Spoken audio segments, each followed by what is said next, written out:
ಮೇ 1ರಂದು ನಡೆಯಲಿರುವ ಮಾಲಕರ ಮತ್ತು ಕಾರ್ಮಿಕರ ಬೃಹತ್ ಸಮಾವೇಶದ ಪೂರ್ವಭಾವಿಯಾಗಿ ಅಖಿಲ ಭಾರತ ಕಾರ್ಮಿಕ ಸಂಘದ ನೇತೃತ್ವದಲ್ಲಿ ಮುಕ್ತ ಕ್ರೀಡಾಕೂಟ ಮಂಗಳೂರಿನ ಕೇಂದ್ರ ಮೈದಾನದಲ್ಲಿ ನಡೆಯಿತು. ಅಖಿಲ ಭಾರತ ಕಾರ್ಮಿಕ ಸಂಘದ ನೇತೃತ್ವದಲ್ಲಿ ಮಾಲಕರ ಮತ್ತು ಕಾರ್ಮಿಕರ ಬೃಹತ್ ಸಮಾವೇಶ ಮೇ 1ರಂದು ನಡೆಯಲಿದೆ. ಮಂಗಳೂರಿನ ಕೇಂದ್ರ ಮೈದಾನದಲ್ಲಿ ಮಾಲಕರ ಮತ್ತು ಕಾರ್ಮಿಕರ ಬೃಹತ್ ಸಮಾವೇಶವನ್ನು ಅಖಿಲ ಭಾರತ ಕಾರ್ಮಿಕ ಸಂಘ ಹಮ್ಮಿಕೊಂಡಿದೆ. ಈ ಕಾರ್ಯಕ್ರಮದ ಪೂರ್ವಭಾವಿಯಾಗಿ ಮುಕ್ತ ಕ್ರೀಡಾಕೂಟ ಇತ್ತೀಚೆಗೆ ನೆರವೇರಿತು. ಕೇಂದ್ರ ಮೈದಾನದಲ್ಲಿ ಮುಕ್ತ ಕ್ರೀಡಾಕೂಟವನ್ನು ಹಮ್ಮಿಕೊಳ್ಳಲಾಗಿತ್ತು. ಜಿಲ್ಲಾ ಅಪರಾಧ ಪತ್ತೆ ದಳದ ವೆಂಕಟೇಶ್ ಪ್ರಸನ್ನ ಅವರು ಮುಕ್ತ ಕ್ರೀಡಾಕೂಟವನ್ನು ದೀಪ ಬೆಳಗಿಸಿ ಉದ್ಘಾಟಿಸಿದರು.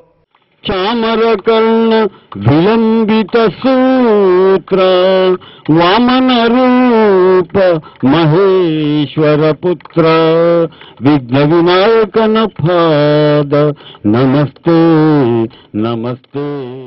ನಂತರ ಮಾತನಾಡಿದ ವೆಂಕಟೇಶ್ ಪ್ರಸನ್ನ ಅವರು ಕಾರ್ಮಿಕರ ಮನಸ್ಸುಗಳನ್ನು ಒಂದೆಡೆ ಸೇರಿಸಿ ಅವರಲ್ಲಿರುವ ದುಗುಡಗಳನ್ನು ದೂರ ಮಾಡಲು ಈ ಸಂಘಟನೆ ಕಾರ್ಯೋನ್ಮುಖವಾಗಿದೆ. ಈ ನಿಟ್ಟಿನಲ್ಲಿ ಕಾರ್ಮಿಕರ ಬದುಕು ಹಸನಾಗುವ ಕೈಂಕರ್ಯಗಳು ನೆರವೇರಲಿ ಎಂದು ಶುಭ ಹಾರೈಸಿದರು. ಒಂದು ಎಚ್ಚರ ಇರಬೇಕು ನಮಗೆ. ಆ ಎಚ್ಚರ ಇಲ್ಲ ಅಂತ ಹೇಳಿದಾಗ ನಾವು ಕತ್ತಲು ಬಂದಾಗ ಭಯಪಡ್ತೇವೆ ನಾವು. ಸೊ ಆ ಎಚ್ಚರ ನಮಗೆ ಸದಾ ಯಾವತ್ತೂ ಕೂಡ ಜಾಗೃತ ಮನಸ್ಸಿನಲ್ಲಿ ಆ ಕತ್ತಲ ಬಗ್ಗೆ ಎಚ್ಚರ ಇರಬೇಕು ನಮಗೆ. ಇವತ್ತು ಈ ಕ್ರೀಡಾಕೂಟವನ್ನ ಆಯೋಜಿಸಿದ್ದೀರಿ ನೀವು. ಇದು ಒಂದು ಕಡೆಯಲ್ಲಿ ಎಲ್ಲರನ್ನೂ ಸಂಘಟಿಸತಕ್ಕಂತಹ ಒಂದು ಕೆಲಸ. ಇದು ಎಲ್ಲೆಲ್ಲೋ ಚದುರಿ ಹೋಗಿರುವಂತವರು ಒಂದು ಕ್ರೀಡೆಯಲ್ಲಿ ಎಲ್ಲರೂ ಒಟ್ಟಾಗಿ ಭಾಗವಹಿಸ್ತಾರೆ. ಎಲ್ಲರನ್ನು ಹತ್ತಿರ ತರತಕ್ಕಂತಹ, ಎಲ್ಲರನ್ನು ಸಂಘಟಿಸತಕ್ಕಂತಹ ಕೆಲಸ ಈ ಕ್ರೀಡಾಕೂಟ ಮಾಡ್ತದೆ. ಇದು ಈ ಕ್ರೀಡಾಕೂಟದಲ್ಲಿ ಗೆಲುವು ಸಹ ಮತ್ತು ಸೋಲು ಸಹಜವಾಗಿರ್ತದೆ. ಅದಕ್ಕೆ ಮಂಕುತಿಮ್ಮನ ಕಗ್ಗದಲ್ಲಿ ಡಿ ವಿ ಜಿಯವರು ಒಂದು ಮಾತು ಎಷ್ಟು ಚೆನ್ನಾಗಿ ಹೇಳ್ತಾರೆ ಅಂತ ಹೇಳಿದ್ರೆ, ಜಟ್ಟಿ ಕಾಳಗದಿ ಸೋತೊಡೇನು ಮುಟ್ಟಿ ನೋಡವನ ಮೈಕಟ್ಟು ಕಬ್ಬಿಣ ಗಟ್ಟಿ ಗಟ್ಟಿತನ ಗರಡಿಯ ಫಲ ಮಂಕುತಿಮ್ಮ ಅಂತ. ಕಾರ್ಯಕ್ರಮದ ಈ ಸಂದರ್ಭದಲ್ಲಿ ಸಹಾಯಕ ಕಾರ್ಮಿಕ ಆಯುಕ್ತರಾದ ವೆಂಕಟೇಶ್ ಅಪ್ಪಯ್ಯ ಶಿಂದಿಹಟ್ಟಿ, ಬೃಹತ್ ಸಮಾವೇಶ ಸಮಿತಿಯ ಗೌರವ ಅಧ್ಯಕ್ಷರಾದ ಅಜಿತ್ ಕುಮಾರ್ ರೈ ಮಾಲಾಡಿ ಕುಡಿಯಾಲಗುತ್ತು, ಬೃಹತ್ ಸಮಾವೇಶ ಸಮಿತಿಯ ಕಾರ್ಯಾಧ್ಯಕ್ಷರಾದ ಬಿಎ ಮೊಯ್ದೀನ್ ಬಾವಾ, ನ್ಯೂ ವಿಶ್ವಭವನ ಹೋಟೆಲ್ನ ಮಾಲೀಕರಾದ ಎ ಪ್ರಕಾಶ್ ಉಡುಪ ಸೇರಿದಂತೆ ಇನ್ನಿತರರು ಉಪಸ್ಥಿತರಿದ್ದರು. ಪುರುಷರು ಮತ್ತು ಮಹಿಳೆಯರಿಗಾಗಿ ವಿವಿಧ ಕ್ರೀಡಾಕೂಟಗಳನ್ನು ಇಲ್ಲಿ ಹಮ್ಮಿಕೊಳ್ಳಲಾಗಿತ್ತು. ಪುರುಷರಿಗಾಗಿ ಮತ್ತು ಮಹಿಳೆಯರಿಗಾಗಿ ಕಬಡ್ಡಿ, ಗೋಣಿಚೀಲ ಓಟ, 100 ಮೀಟರ್ ಓಟ, ಹಗ್ಗ ಜಗ್ಗಾಟ ನಡೆಯಿತು. ಮಹಿಳೆಯರಿಗಾಗಿ ಖೋ ಖೋ ನಡೆಯಿತು. ಮಕ್ಕಳು ಮತ್ತು ಮಹಿಳೆಯರಿಗಾಗಿ ಮ್ಯೂಸಿಕಲ್ ಚೇರ್, ಲಿಂಬೆ ಚಮಚ ಓಟ ಸೇರಿದಂತೆ ಇನ್ನಿತರ ಕ್ರೀಡಾಕೂಟಗಳು ನೆರವೇರಿತು.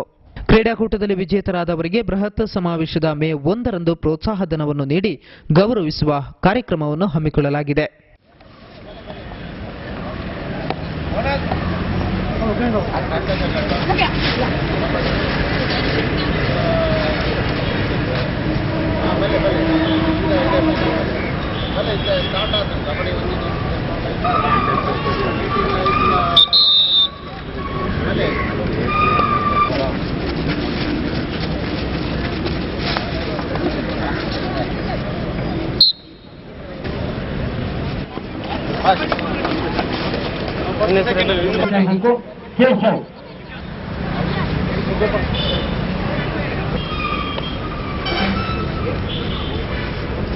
ಪ್ರತಿಯೊಂದು ಸ್ಪರ್ಧೆಗೆ ತಮ್ಮ ಕ್ರೀಡಾಂಗಣವನ್ನು ಉಳ್ಳಾಲದ ಶ್ರೀ ವೈದ್ಯನಾಥ ಮಹಾಗಣಪತಿ ಕ್ಷೇತ್ರದ ವಾರ್ಷಿಕ ಮಹೋತ್ಸವದ ವೇಳೆ ವೈದ್ಯನಾಥ ದೈವದ ನೇಮ ನಡೆದು ಅಪಾರ ಸಂಖ್ಯೆಯ ಭಕ್ತಾದಿಗಳು ಪ್ರಸಾದ ಸ್ವೀಕರಿಸಿದರು.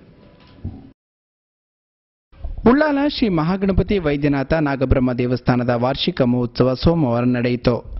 ಸಂಜೆ ಕ್ಷೇತ್ರದ ಶ್ರೀ ವೈದ್ಯನಾಥ ದೈವಕ್ಕೆ ಆವೇಶ ಬರೆಸಿ ನಂತರ ದೇವಸ್ಥಾನದ ಮುಂಭಾಗದಲ್ಲಿ ದಳಿದೀಪ ಉರಿಸಿ ದೈವಗಳ ಭಂಡಾರ ನೇಮದ ಅಂಗಣ ತಲುಪಿತು.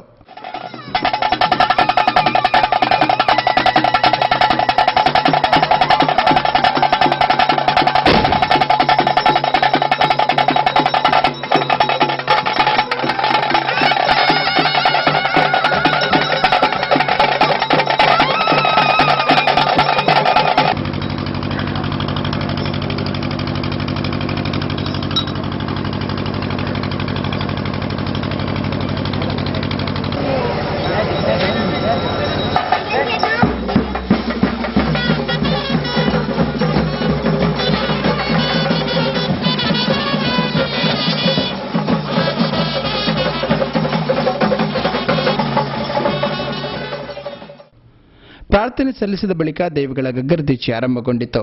ಅಪಾರ ಸಂಖ್ಯೆಯ ಭಕ್ತಾದಿಗಳ ಭಯಭಕ್ತಿಯ ಪ್ರಾರ್ಥನೆಯೊಂದಿಗೆ ಸುಮಾರು 1 ಗಂಟೆಗಳ ಕಾಲ ಗಗ್ಗರದೀಚೆಯ ನರ್ತನ ಸೇವೆ ನಡೆಸಲಾಯಿತು.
ಇಲ್ಲಿಗೆ ಇಂದಿನ ನವನಾಡು ವಾರ್ತೆಗಳು ಮುಕ್ತಾಯವಾಯಿತು. ವಿಶೇಷ ವರದಿಗಳೊಂದಿಗೆ ಮುಂದಿನ ವಾರ್ತೆಯೊಂದಿಗೆ ಭೇಟಿಯಾಗೋಣ.